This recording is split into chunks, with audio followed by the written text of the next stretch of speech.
রাফিয়া, আফরিন আর সুমাইয়া।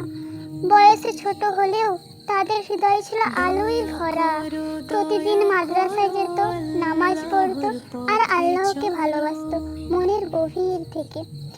একদিন মাদ্রাসা থেকে বাড়ি ফিরছিল তারা, হঠাৎ রাস্তার পাশে দেখলো এক বৃদ্ধা মহিলা বসে আছেন। চোখে ক্লান্তি, শরীরে দুর্বলতা, পেটে ক্ষুধা। তিন বোন একে অপরের দিকে তাকালো। রাফিয়া বলল, আমাদের তো টিফিন আছে, আমরা কি একটু দিই? আফরিন সাথে সাথে বলল, হ্যাঁ, আল্লাহ খুশি হবেন। আর সুমাইয়া কোনো কথা না বলে হাসি মুখে নিজের খাবার বের করে দিল। তিনজনই নিজের ভাগ থেকে দিল সেই বৃদ্ধাকে। বৃদ্ধা মহিলা কাবা কণ্ঠে বললেন, আল্লাহ তোমাদের সুখী করুক, তোমরা খুব ভালো মেয়ে।